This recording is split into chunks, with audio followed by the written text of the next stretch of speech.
यरदम को सामने बुलाना चाहूंगा। हालेलुया, प्रेज द लॉर्ड, कौन की तारीफ, हालेलुया, प्रेज द लॉर्ड,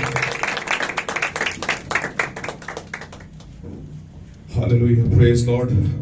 बहुत शुक्रिया प्यारे भाई साहब, और खुदा आपको बरकत बख्शे उस सारी खिदमत के लिए जो आपने यहाँ पर खुदा उनके मज़बा पर उसके नाम उसके जलाल को ऊंचा करने के लिए, उसकी सिताइश और उसकी बढ़ाई के लिए यहाँ पर सरंजाम दी है।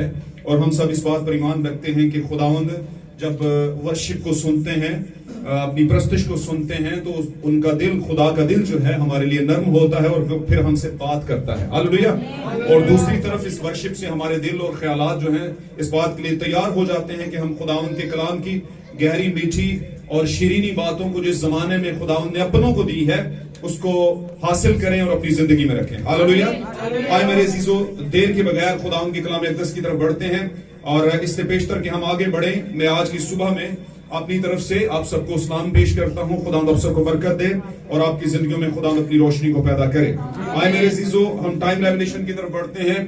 टाइम रेवलेशन की बात करें तो इसका मतलब है कि आपके जमाने का मुकाशफा जो खुदावंद ने आपको दिया है। Hallelujah, hallelujah. आपके जमाने के वो जवाबात जो सिलेबस पढ़ने के बाद मिलते हैं। हालेलुया।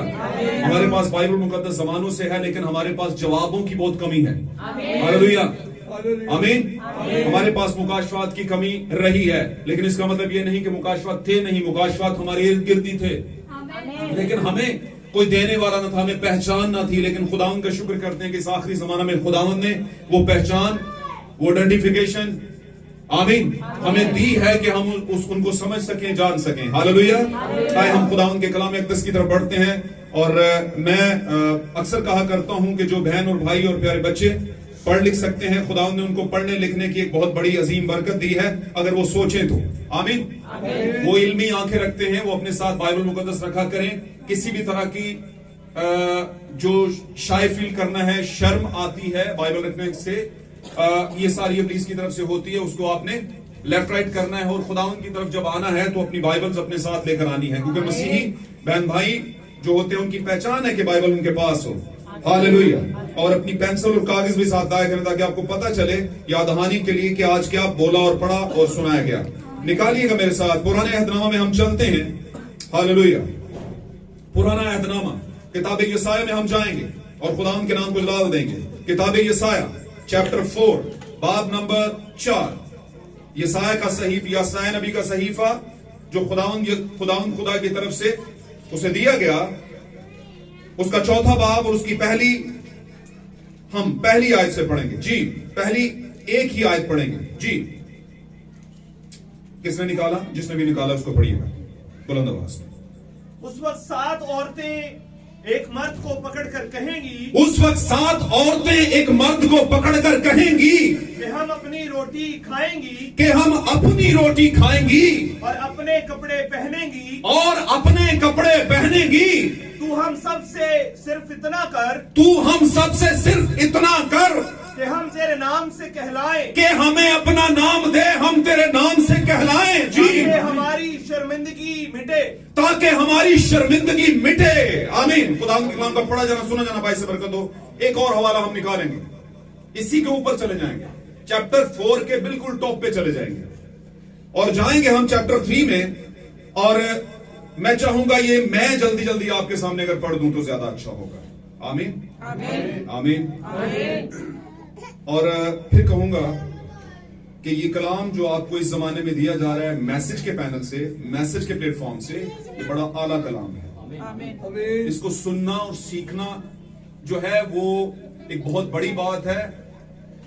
और बहुत दफा कहता हूं, इसे दिल पे लें। तो कहते हैं लग गल दिल पे लग गए, दिल पे लें इसे। और मैं 120% श्योरिटी के साथ कहता हूं आपको, अगर कोई श्योरिटी है तो दुनिया में, वैसे खुदा के बाद कोई श्योरिटी नहीं। कलाम से बड़ी श्योरिटी कौन सी है? श्योरिटी समझते हैं ना, यकीन दहानी, जमानत, गारंटी, वारंटी। आमीन, तो बोले आमीन। इससे बड़ी कोई नहीं। इसलिए इन चीजों को दिल पे लें। जब दिल पे लेंगे तो आपके दिल पर ये क्या करेगा? जुम्बश करेगा। आमीन। दलेरी से सुनिएगा, क्योंकि हमें दलेरी का रूह दिया गया है। मैं आपके लिए पढ़ता हूं किताब यसाया चैप्टर 3 और वर्स 16 से हम पढ़ेंगे। और खुदावंद फरमाता है चूंकि सयून की बेटियां मुतकब्बर हैं। और खुदावंद खुदा फरमाता है क्योंकि सयून की बेटियां मुतकब्बर हैं और गर्दनकशी और शौक चश्मी से खुरामा होती हैं और अपने पांव से नाज रफ्तारी करती और घुंघरू बजाती जाती हैं। इसलिए खुदावंद सयून की बेटियों के सर गंजे और यहूदा और यहोवा उनके बदन बेपर्दा कर देगा। उस दिन खुदावंद उनके खलखाल की ज़बाइश और जालियां और चांद ले लेगा और आवेजे और पंछियां और नकाब और ताज और पाजेब और पटके और इतरदान और तावीज और अंगूठियां और नथ और नफीस पोशाकें और ओढ़नियां और दुपट्टे और कीसे और आरसियां और बारीक कितानी लिबास और दस्तारें और बुरके भी, और यूं होगा कि खुशबू के इवज सड़ाहट होगी और पटके के बदले रस्सी और गुंदे हुए बालों की जगह चंदलापन और नफीस लिबास के इवज टाट और हुस्न के बदले दाग। तेरे बहादुर तैवतेक होंगे और तेरे पहलवान जंग में कत्ल होंगे। उसके फाटक मातम और नोहा करेंगे और वो उजाड़ होकर खाक पर बैठेगी। आमीन। खुदाम के कलाम का पढ़ा जाना सुना जाना हमारे लिए बाइस से बरकत हो, और इस कलाम के बाद अजीजों आपकी जिंदगी पर वो तमाम तरह की चीजें जो आपके लिए सही नहीं है, आपकी रूहानी जिस्मानी जिंदगी के लिए सही नहीं, वो आपकी जिंदगी से हट जाइए। God bless you all. तशरीफ रखिए, खुदा आपके साथ। Hallelujah, praise God. मैं फिर कह देता हूं, अपने दिलों को जरा खोल के रखिएगा। आमीन।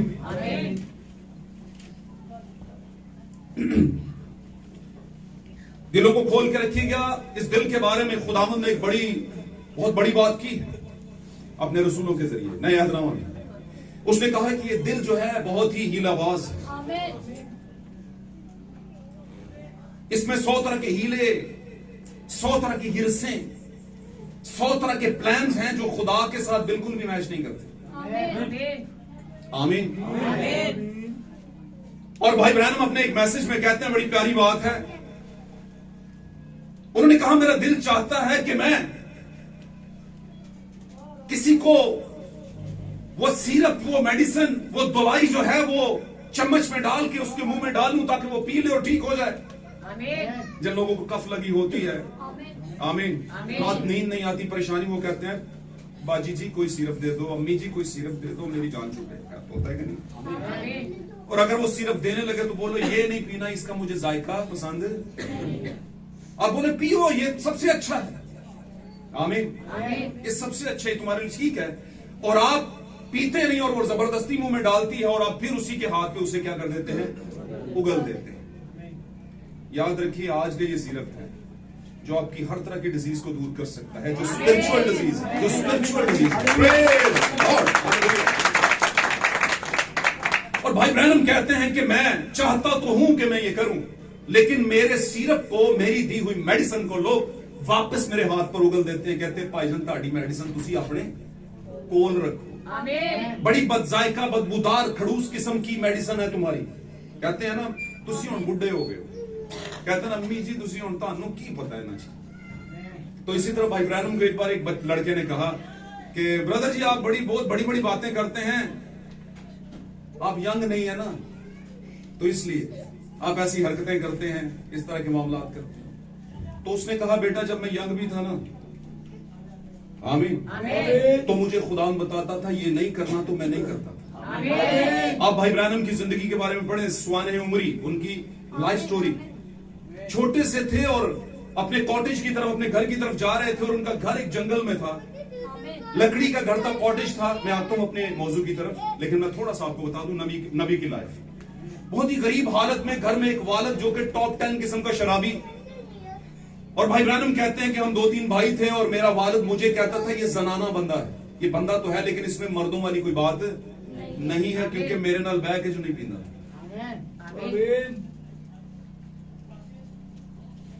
क्या ख्याल है, बात समझ आ रही? बच्चा बाहर से आया, बाप की गोद में बैठा, बेटे बाप ने कहा बेटा कैसा बनना चाहते हो? बाप ने कहा पापा जी आपकी, बेटे ने कहा पापा जी आपकी तरह बनना चाहते हैं। अब सोचिए अगर वो शराबी हो, अगर वो डाकू हो, अगर वो नाजायज फरोश हो, अगर वो धोखेबाज हो, अगर वो बुराई देख रहा है या बुराई सुन रहा है, तो बेटा भी तो वही बनेगा। आप कभी भी रोक नहीं सकते उसे। ये सादी सी और सीधी सी बात है, इसमें दो बातें हैं ही नहीं। बच्चे बड़ों से इंस्पिरेशन लेते हैं, लेकिन जो बच्चे खुदा के प्लान में पैदा होने से पहले होते हैं, खुदा के नजीर होते हैं, खुदा के स्पेशल वन होते हैं, बच्चियां हो या बच्चे हो, तो वो खुदावंद के डायरेक्टली प्लान के नीचे बरगजीदियत में होते हैं। वो अपनी जिंदगी अपने तरीके से गुजारते हैं और वो खुदावंद की जिंदगी के तरीके से गुजारते हैं। हालेलुया। उनमें जिंदगी गुजारने का तरीका दुनिया का नहीं बल्कि खुदावंद का होता है। Hallelujah, hallelujah. तो मैंने ये बात इसलिए की कि ये सख्त है, जरा पॉसिबल है आपने इससे पहले ये खाना खाया ना हो। आमीन। अगर नहीं खाया तो भी आमीन बोलिएगा, क्योंकि ये मैंने अपने घर तैयार नहीं किया, ये बाइबल का तैयार हुआ जमानों से खाना है जो ईमानदारी खाते हैं, कोई और हजम भी नहीं कर सकता। प्रॉब्लम यहां पर है, पर इसका मतलब ये नहीं कि जो नए लोग हैं उनमें ईमानदार नहीं, नए लोगों में भी ईमानदार है, जब तक यीशु मसीह की दूसरी आमद रैप्चर करवा नहीं देती, अपने फल को, अपने लोगों को, अपने बीज को लेने आ नहीं जाता या लेकर चला नहीं जाता। हालेलुया। तब तक नए लोग आते रहेंगे। हालेलुया। इसलिए दिल बड़ा रखिए। हालेलुया। क्योंकि ये दिल के अंदर कुछ बैठा हुआ है जो इसे आने नहीं देगा। आपको पता है ना, जब हम लॉन्ग सफर करते थे गांव की तरफ, तो कई बार सीट पीछे मिलती थी ना, 5 वाली सीट 6 वाली, तो कहते भाई ना जरा नाल वो मैनू भी जगह दे। होता था कि नहीं? वो कहते नहीं यार हम पहले ही फंस के बैठे हुए हैं। तो ये 8-10 ना बीच में गंद फंस के बैठे हुए हमारे दिल की सीट पे।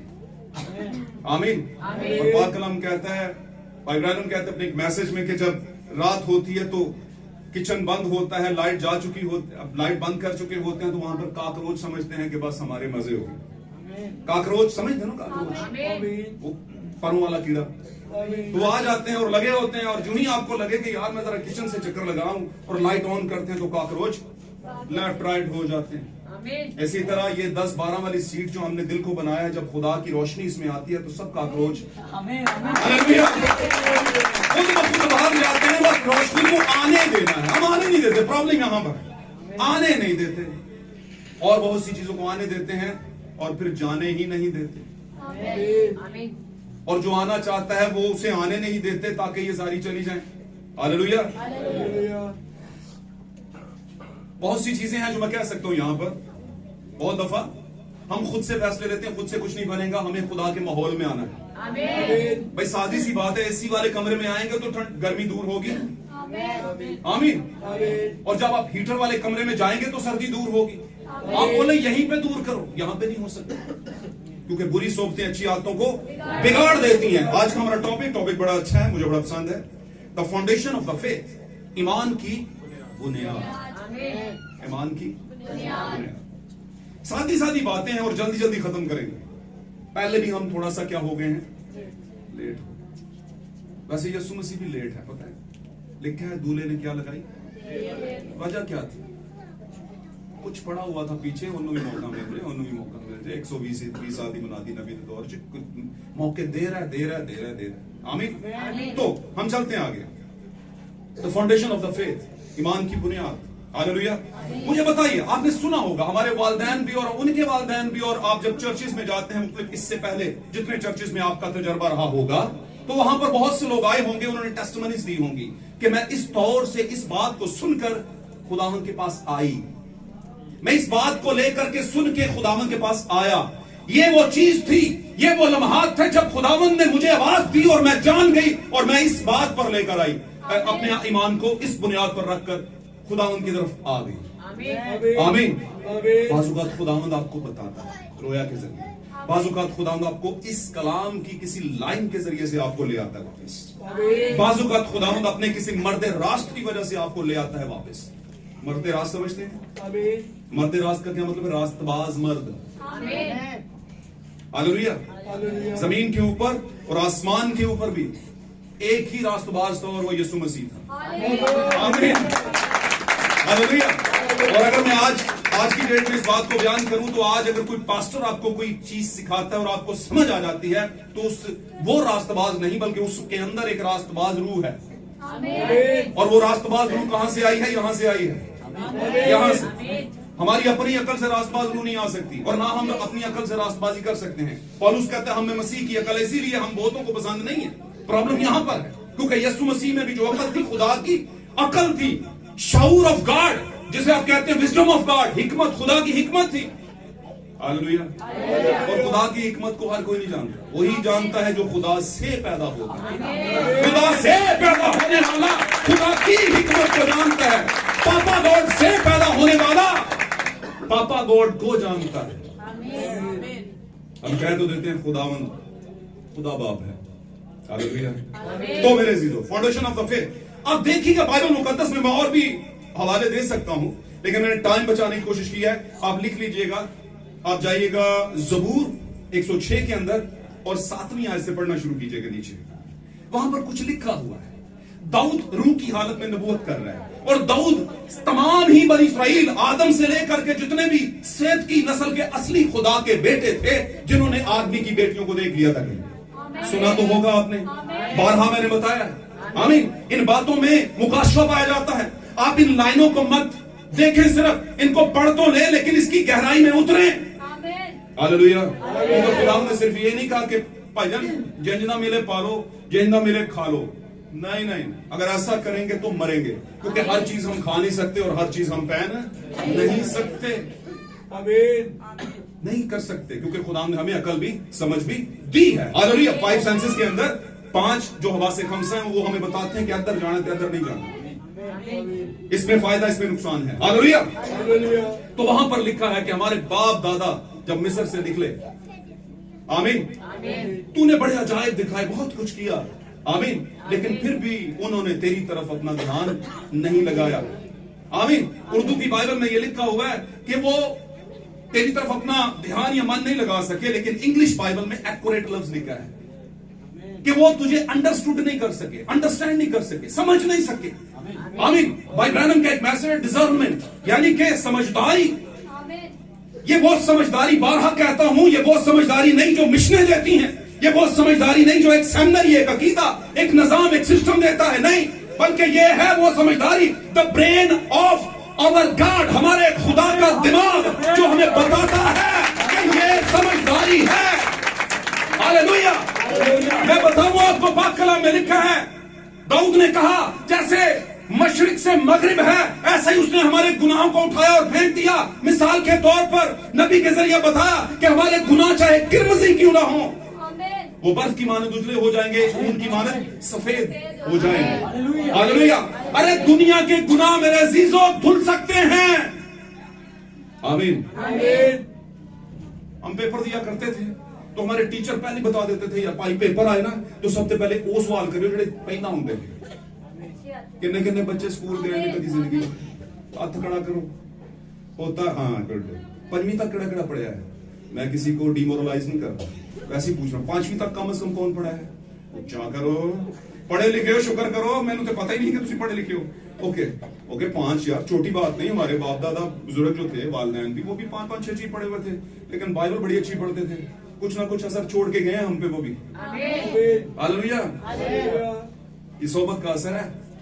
सबसे बड़ी सोबत आपके बाप की होती है और बेटी के लिए माँ की। गल छो ना, पूरा कलाम भावे जो मर्जी भी लेना रख लो, लेकिन ये जो बात मैंने की नहीं छोड़नी। हालेलुया। सोबत का असर होता है। तो क्या हमारे टीचर्स कहा करते थे, बेटा पेपर जब आए 10 सवालों का तो वो सवाल पहले करना जो सबसे पहले आते हैं, इजी हैं, वो कर लेना। ते जेड़ा बच्चा ना कहता ही ये तो मैनू आउंदे ने दी कड़ी का है, तो दूजे नूं पै जांदा सी सवाल। पहले नंबर ते सवाल सोचदा रहना की सी एदा की सी एदा की, आधा घंटा ओदे च जाया, और जब सही वाले करने के टाइम आता था तो फिर टाइम निकल जाता। गल समझ आई है तो बोलो आमीन। आमीन। हालेलुया। हालेलुया। कोई खामोश ना, जब हालेलुया कहा जाता है तो सबको बोलना पड़ेगा हालेलुया। इसका मतलब क्या? खुदा उनकी कीमत तो क्या ही सकते हैं। इस पे कौन सा पैसा लगता है? ना टाइम लगता है ना पैसा। आए थे हैं या ना, चलो बोल ही छोड़ो।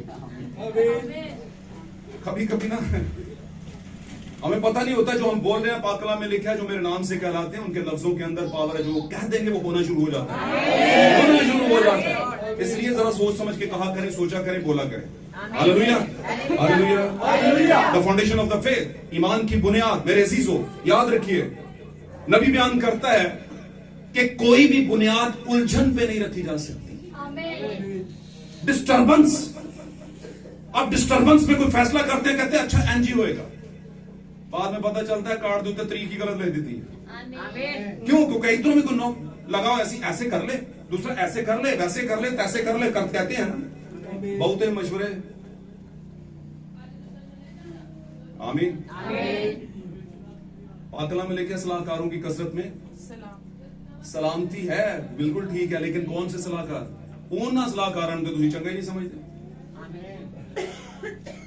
जब रिश्ता करना है तो पादरी करवाए, और जब तलाक देनी है तो पादरी का की काम में बेचे। हमें आ गया तलाक भी पादरी से पूछ लो, दे लें कि ना दे लें। कल समझ आ रही है? नहीं, वो हमारा पर्सनल नहीं। यही तो असल में प्रॉब्लम है, जहां जिस जंक्शन पे मैंने आपको टूटने से पादरी साहब ने, सॉरी व्हाटएवर, कोई भी पादरी हो, उस पादरी ने जिससे आप वाबस्ता हैं, जो आपका रहनुमा है, इसी जंक्शन पे तो उसकी ड्यूटी है कि बचाए रिश्ते को, चाहे बीच में कूद जाए, बेइज्जत हो जाए, लेकिन बचा ले उनको, अपना फर्ज अदा करे। हालेलुया। और भाई यही तो रिश्ता है जो जमानों के आगाज में खुदा ने मियां और बीवी के तौर पर बनाया था। अपने बेटे के लिए उसने बीवी बनाई। हालेलुया। इस रिश्ते को बचाना रहनुमा की जरूरत है। तो बहुत दफा सलाहकारों की जो कसरत है, आमीन, वो जरूरी होती है, लेकिन कौन से सलाहकार? जो खुदावंद के कलाम के जरिए असर है, जिनके ऊपर क्या है, मस्सा है, खुदा के कलाम का असर है, वो आपको सही मशवरा देंगे। और वैसे ये बहुत कम होते हैं, ना होने के बराबर, आटे में नमक कह सकते हैं। और ये आप भी मानेंगे कि ऐसा ही है। दुनिया डूबी गुनाह दे विच सारी, ते यसू ताई आना पड़ेगा। आमीन। लेकिन हमारी एक लस्ट है, ख्वाहिश है कि हम अपने मशवरे दुनियावी लोगों से लेते हैं। चौधरी से ले लिया, मल्ले के मेयर से ले लिया, नायब नाजम से ले लिया, किसी बिशप से ले लिया। और बहुत दफा तो हम ये भी सोचते हैं पादरी बिशप दी एस मिशन दी बहुत ही मनी जाती है, इन कॉन्टैक्ट पावे आप ही भाई हो गए। लेकिन उसने उसको अप्रोच करना है कि किधर की कहां की आपकी ये फाउंडेशन है। तो भाई वो फाउंडेशन जो उलझन पर खड़ी है कभी कायम नहीं रह सकती। हालेलुया। जिसमें आप डिसाइड ही नहीं कर पा रहे कि सही रखी सी या गलत रखी सी, तो वो कभी भी कायम नहीं रह सकती। अब मैं आपको बताता हूं, पाक कलाम में लिखा है सबा की मलका कौन है, बताइए आप। पाक कलाम में लिखा है सबा की मलका दुनिया के किनारे से सुलेमान की हिकमत सुनने आई। मेरी बातों को टैली करते जाएं। किसकी? सुलेमान की। और यीशु मसीह ने ये बात नया अहदनामा में, मत्ती की इंजील में और दीगर कुछ जगहों में बयान की है। हालेलुया। आपने सुनी होगी। हालेलुया। तो उसने कहा वो सुलेमान की हिकमत सुनने के लिए जमीन के एक किनारे से दूसरे किनारे तक आई। और जब आई तो उसने देखा कि सुलेमान के पास वो विजडम है, वो खुदा का ज़हन और शऊर है, वो कलाम का टाइम रेवलेशन है जो वो बयान करता है। और उसने कुछ सवालात किए और उसके सवालात के उसको क्या मिले? जवाब मिले। और जब जवाब मिले तो लिखा है कि कुछ टाइम के बाद उस सबा की मलका का शोहर क्या हो गया? क्या हो गया? वफात पा गया, राहलत कर गया, मर गया। और चूंकि सबा की मलका गैर कौम से थी, और बाइबल मुकद्दस बयान करती है कि खुदावंद यीशु मसीह बनी इस्राइल के पास आया, जब उन्होंने रिजेक्शन का इजहार किया, रद्द किया, तो फिर वो गैर कौम की तरफ अपने रसूलों के जरिए गया, ड्यूटी देकर गया कि सब कौमों में जाओ, सबा की मलका को ढूंढ के लाओ। और वो सबा की मलका कोई और नहीं। थोड़ा सा ध्यान दे, अपने दिल की तरफ देने की जवाब है। आमीन। अब मैंने ये बात क्यों की बीच में? सबा की मलका सुलेमान को समझती है। और लिखा जब उसका शोहर मर गया, उसका शोहर जो मरा था वो कौन था? पढ़िएगा कभी बाइबल में। बड़ा जालिम बंदा था और बड़ा खतरनाक, और सुलेमान के बिल्कुल मुखालिफ। इसका मतलब क्या?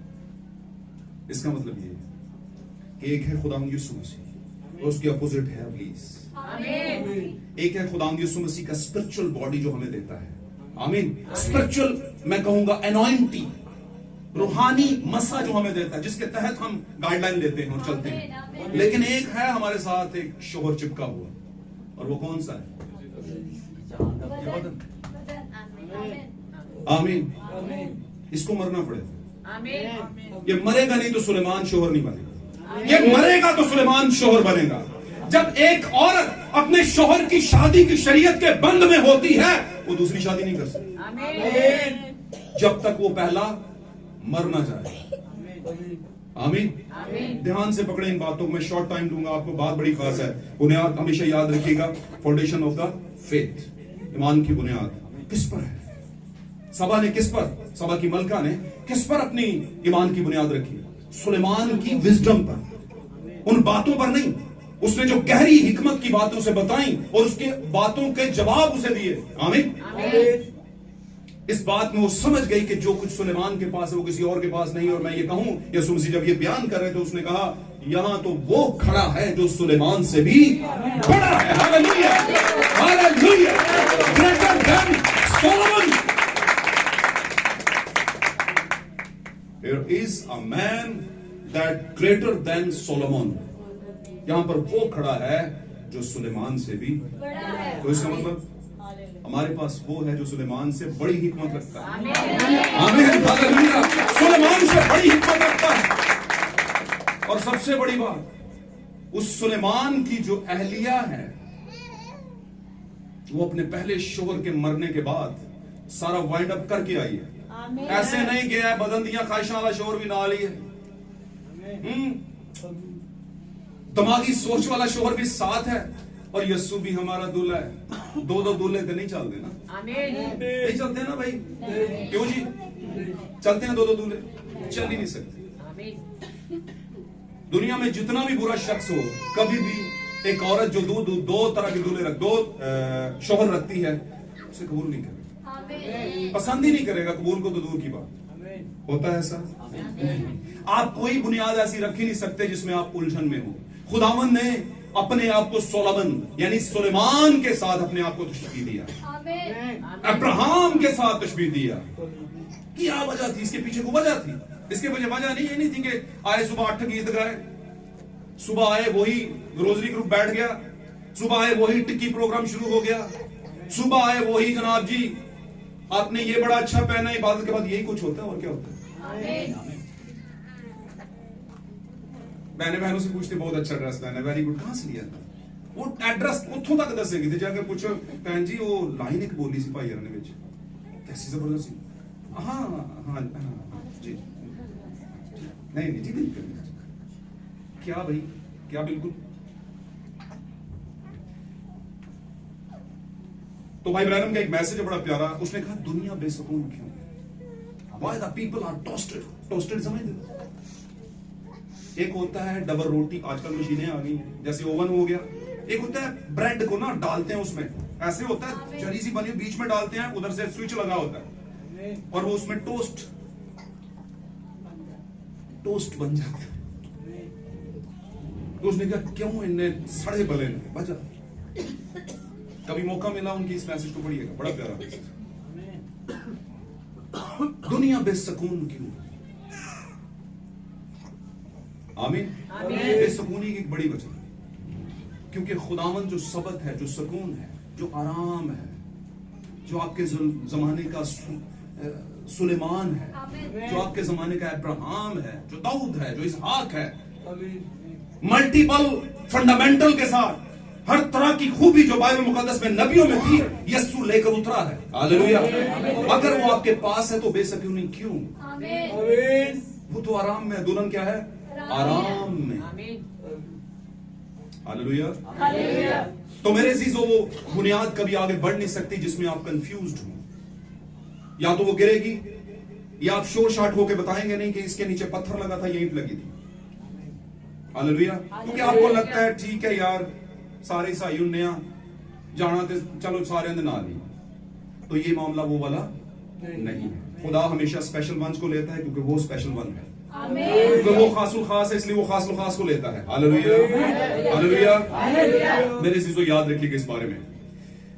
सभा की मलका कंफर्म थी उसने उलझन पर अपनी बुनियाद नहीं रखी। अब जब सुलेमान से उसने ताल्लुक बनाया तो वो समझ गई कि जो सुलेमान के पास है वो पहले शोर के पास नहीं था। इस बात को उदाहरण के तौर पे यानी कि मिसाल के तौर पर आप रखिएगा पास, आज की सभा की मलका गैर कौम से ली गई दुल्हन। हालेलुया। हमारा सुलेमान खुदावंद यीशु मसीह वो वेरीफाइड है, वो उलझन में नहीं है, वो कंफ्यूज नहीं है, वो जानती है जब खुदावंद का कलाम रसूलों के जरिए कहता है कि इशारे बानी शाम को होनी चाहिए। शाम के वक्त ही यीशु बैठे, शाम के वक्त पहली फसा ज़बा हुई, और फसा का मतलब क्या है? छोड़ के जाना। इशाए रबानी यानी इशा शाम, तो वो इससे कंफ्यूज नहीं है, उसे पता है जितना मर्जी भी को कहना, जब कभी तुम बैठो मेरी याद गिरेगी। तो जब कभी को जब कभी में नहीं डालना, वो कंफ्यूज नहीं है कि ये क्या, यहां तो कुछ लिखा है वहां पे कुछ नहीं, उसे पता है। सुलेमान का विजडम, सुलेमान की हिकमत हमारे पास है, और इसी बुनियाद पर वो क्या करती है? शाम को ही फसा खाती है, इसी बुनियाद पर। Hallelujah, hallelujah, praise God. बातों को टैली करते जाएं। आज का हमारा मौजू the foundation of the faith, ईमान की बुनियाद। पाक कलाम में लिखा है सभा की मलका क्या करेगी, यानी दुल्हन क्या करेगी, यानी गैर कौम से ली गई यीशु मसीह की दुल्हन, हमारे सुलेमान की दुल्हन क्या करेगी? हालेलुया। वो यीशु मसीह ने कहा, मेरे साथ बैठकर इस जमाने के लोगों पर कौम मुजरिम ठहराएगी, मुजरिम ठहराएगी। हालेलुया।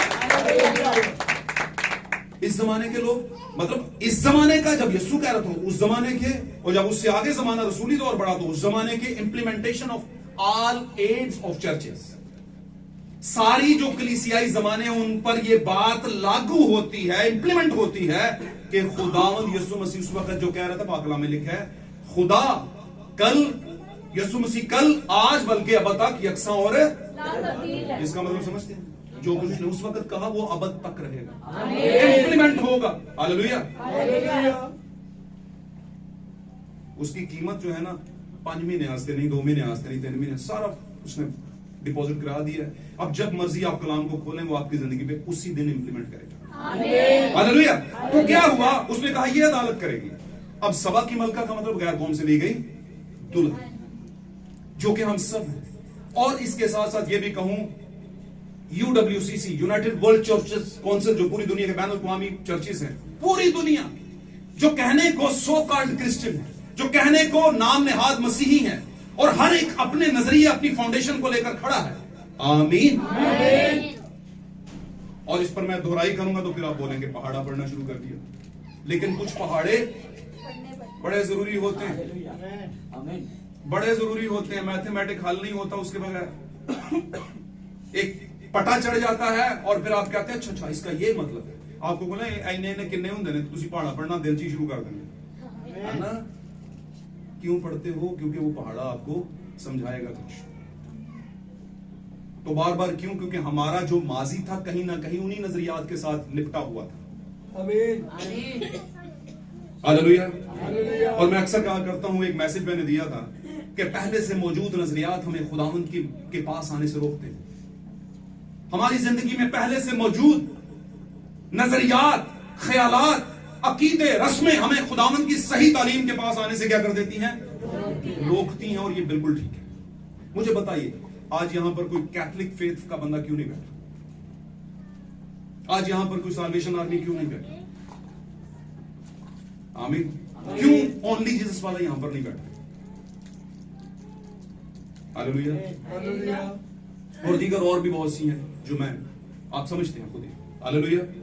क्यों नहीं बैठा? कोई तो वजह है जो उन्हें रोक रही है कि नहीं यहां नहीं जाना, क्योंकि पहले से मौजूद ख्यालात, नजरियात, रस्में और अकीदे उनको खुदावंद की सच्चाई के पास आने से रोक रहे हैं, जो आपके टाइम की सच्चाई है। तो मेरे अजीजों, क्या हुआ? सभा की मलका, आज हर कोई दावा करता है कि ये आयत मेरे लिए यीशु मसीह ने कही थी, हमारी कलीसिया के लिए। हम सभा की मलका, समझ आ रही है? कैथलिक कह रहा है मैं सभा की मलका हूं। इख्तियारात, आमीन, कलाम के इख्तियारात और उसका पूरा जो सिलसिला कार है वो हमें सौंपा गया। हम पहली कलीसिया है, वो ये कहते हैं, और भूल जाते हैं कि भाईजान नहीं, आप पहली कलीसिया नहीं, आप डीमोरलाइज कलीसिया हो, आप बदइखलाक कलीसिया हो, उस कलीसिया में से निकल कर आए हो जो 120 की जमात का आगे मिनिस्ट्री थी उन्होंने चलाई और कई हजारों को उसने मिलाया, वहां से आप निकल कर आए हो और ये बात बिल्कुल सुबह सादक की तरह रोशन है और बहुत से लोग इसको जानते भी हैं। आमीन। सन 36 से 325 के दौरानिये के अंदर, 36 से शुरू करें, सन 36 आमीन और 325 तक, इसके दौरानिया में रोम का एक बहुत बड़ा स्क्वीज रहा, दबाव रहा कलीसियाओं के ऊपर, यहूदियों के ऊपर भी और क्रिश्चियनिटी के ऊपर भी, और वो क्रिश्चियनिटी जो प्योर क्रिश्चियनिटी थी उस टाइम की। मैं अगर कहूंगा कि वो मसीहत जो 120 की जमात के रूह के जरिए से आई हुई थी, वो वाली प्योरिटी, वो वाली खालिस्तान, हालेलुया। लेकिन चूंकि अबलीस भी मध्य मुकाबिल है और उसने वहां पर रोम के जरिए से, गैर कौम के एक सिस्टम के जरिए से उसने कलीसिया को गिरा दिया, हालेलुया। तो ये वो बीज है जो रोमन कैथोलिक एम्पायर की तरफ से आ रहा है, हालेलुया। और मैंने बताया मुकाशवा में पढ़ के, एक बार पिछली बार भी आपको पढ़ाया, बहुत दफा मैंने पढ़ाया है कि उसने कहा कि एक हैवान पर बैठी हुई कस्बी है, उसके हाथ में हरामकारी का क्या है, प्याला है। जब आप चलते हैं आगे, पीछे चलते हैं आगाज के कुछ चैप्टर्स के अंदर मुकाशवा में ही, तो वहां पर लिखा है कि सबसे पहले मैं क्या देखता हूं कि एक सफेद घोड़ा निकला है। सफेद घोड़े के ऊपर एक बैठा हुआ है, एक सफेद घुड़सवार निकला है। उसने, मैं इसको आसान लफ्जों में आपके सामने बयान करूं तो आज कोई लंबा सा चोगा पहन के आ जाए, गले में एक तालीद पहने, तालीद कहते हैं उसको, वो पटका सकते गले, और यहां पर कुछ बांधा हो, आमीन, और हाथ में ऑयल की कुप्पी पकड़ी हो, आमीन, और एक साइड पे बाइबल हो और गले में इतनी बड़ी सलीब हो, तो आप बस कहेंगे कि इससे बड़ा और यही बात है। क्यों कहा आपने, क्यों कहा? क्योंकि गेटअप से लग रहा है। तो इसका मतलब क्या? इसका मतलब यह है कि आप ऊपर से देखते हैं, अंदर से देख सकते भी नहीं। देखेंगे कौन? जिनके पास परख का रूह है, वो देखेंगे। और परख उनको किसने दी है? दुनिया ने दी नहीं, कलाम ने। ये परख है, ये वो तराजू है, ये वो कसवटी है जिसके ऊपर आप जानेंगे सच क्या है और झूठ क्या है। और एक और बता दूं, इन दोनों के दरमियान में एक और चीज लटक रही है। ये सच और झूठ के दरमियान में एक और बड़ी खतरनाक चीज लटक रही है, और वो बड़ी खतरनाक है। और वो कौन सी है? सच तो है लेकिन पूरा सच, ये वाली चीज, पूरा सच। हालेलुया। पूरा सच क्या है? पूरा सच आपके लिए आपके जमाने का मुकाशवा है। पूरा सच आपके लिए वो रेवलेशन जो पूरी बाइबल मुकद्दस का जवाब है। पूरा सच आपके लिए वो है जो मुकाशवा 10 बाब में उतरा है, जोरावर फरिश्ता लेकर पूरा सच अपने दाहिने हाथ में लेकर। हालेलुया। उसने कहा, ले ये सच खा ले, ये तेरा मुंह शहद की तरह और तेरा पेट कड़वा कर देगी। उसने कहा, मैंने देर नहीं की कि नहीं